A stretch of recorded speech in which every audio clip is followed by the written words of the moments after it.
Hola, mi nombre es Lisette. Bienvenidos a este nuevo episodio de podcast. En el día de hoy estaremos tratando un tema muy interesante, la Guerra Fría y su influencia en Latinoamérica. Recordemos que para muchas personas la Guerra Fría no tuvo incidencias en esta parte del mundo.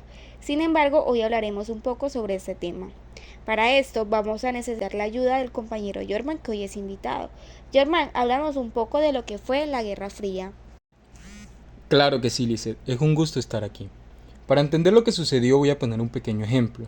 Piensa en la clase de impacto que generaría el choque de dos grandes tractocamiones que vienen a máxima velocidad, con una gran e importantísima carga. Ahora considera que tú eres el conductor de uno de ellos, mientras que en el otro lado se encuentra tu peor enemigo, pero ambos conocen todas sus maniobras, pues en el pasado compitieron con aliados por un objetivo común.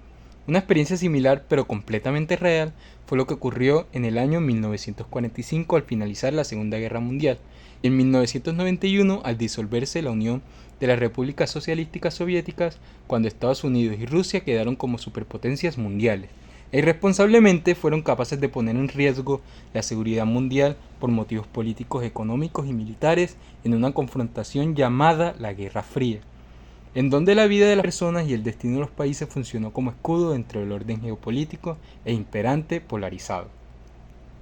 Según el autor Joaquín Prats, la Guerra Fría fue un largo y complejo periodo entre 1947 y el 91 que cambió la fisionomía de una buena parte del planeta. Se trata de un conflicto global de carácter económico, político, ideológico y cultural entre dos bloques antagónicos. La confrontación de este-oeste no fue directa, sino que se hizo a través de terceros países. Muchas gracias, Jorman. Les vengo con un dato interesante. ¿Sabías que en los años 60 aviones estadounidenses volan constantemente alrededor del mundo, cargados de bombas nucleares, como medida de precaución por si la Unión Soviética atacaba? Ahora, complementando lo que dijiste anteriormente, el autor Eladio plantea que la Guerra Fría de hecho se prolongó en el tiempo como forma de guerra y a la vez de paz. Dio lugar a conflictos calientes, sí, pero afortunadamente produjo efectos estabilizantes parecidos, al menos en Europa y Estados Unidos, a la paz.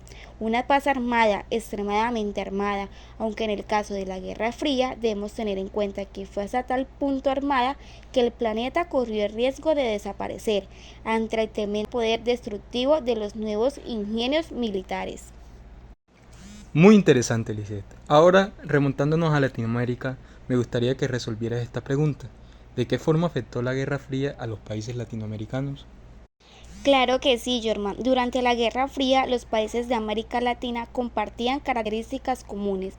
Una de ellas fue el crecimiento económico inferior a las demás potencias occidentales, pobreza y desigualdad, influencia política, cultural y económica de Estados Unidos. Esto generó un consenso general respecto a la necesidad de transformaciones profundas a nivel social y económico para mejorar la calidad de vida de las personas. Sin embargo, esto tendría diversas respuestas. Había quienes apostaban por la revolución, es decir, un cambio drástico hacia una nueva sociedad. En este contexto, la revolución socialista definida por Carlos Marx se refería a la toma del poder por parte de los trabajadores. Esto podía ser pacífico o no. Sin embargo, había quienes buscaban que estos cambios fuesen más moderados, es decir, una reforma. La Revolución cubana, que tuvo lugar en 1959 y fue liderada por Fidel Castro, tuvo un gran impacto en la región y fue vista como un desafío significativo a los intereses de Estados Unidos en la región. La revolución dio lugar al establecimiento de un gobierno comunista en Cuba, que se consideró una extensión de la influencia soviética en la región. Esto provocó un aumento de las tensiones entre Estados Unidos y Cuba y dio lugar a varios intentos del gobierno estadounidense de derrocar al gobierno cubano, incluida la fallida invasión de Bahía de Cochinos en 1961. En 1947, Estados Unidos aplicó una política antisoviética y trató de imponerla a las demás naciones americanas en las reuniones interamericanas que dominaba. Como resultado, consiguió la firma del Tratado de Río, que establecía un sistema de asistencia mutua y declaraba que un ataque armado o una amenaza contra cualquier nación americana se consideraría un ataque contra todas ellas.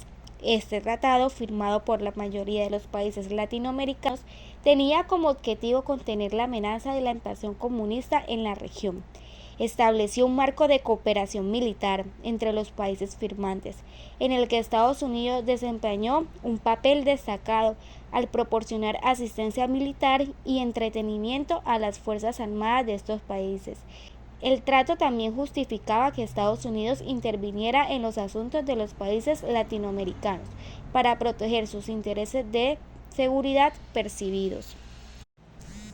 Es muy importante todo lo que dices. Como dato curioso, ¿sabías que una de las operaciones más exitosas de la guerra consistió en bloquear el acceso del papel tablé a los soviéticos, forzándolos a usar documentos oficiales en su lugar? Luego espías ingleses y franceses se encargaban de recuperar esos documentos directos de la basura. Muy interesante lo que nos dice German. ¿Nos podrías hablar un poco sobre las consecuencias de la Guerra Fría en Latinoamérica? Claro que sí. Según historiadores, una de las principales consecuencias de la Guerra Fría en América Latina actual es haber dejado sociedades polarizadas que siguen articulándose en torno a la derecha-izquierda. Otra consecuencia es el elevado nivel de violencia desde el fin de la Segunda Guerra Mundial. Estados Unidos y la URSS acumularon gran cantidad de armas atómicas. Estados Unidos se convirtió en la principal potencia del mundo.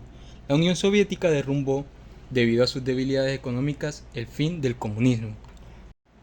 Según el autor Álvaro, no todo fue malo, dado que la Guerra Fría ayudó a la globalización y uno de sus instrumentos más significativos, el Internet, fue en su origen un sistema de enlace computarizado para la estrategia nuclear.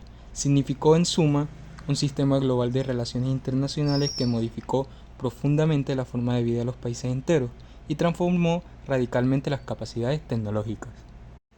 Para concluir, podemos decir que las consecuencias de la Guerra Fría permean hasta la actualidad, lo que la convierte en uno de los acontecimientos más relevantes de la historia universal.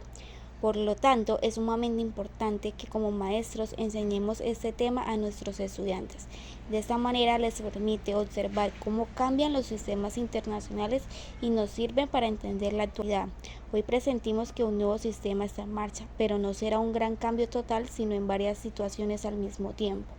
Según Fontaine, aunque si bien no es la guerra que ha costado más vida, es la primera en la que se ha puesto en juego el dominio del mundo entero e incluso del espacio circundante, la primera que ha enfrentado por encima de intereses y pasiones a dos recetas de una bondad automática y universal. Muchísimas gracias por acompañarnos hasta el final de este podcast.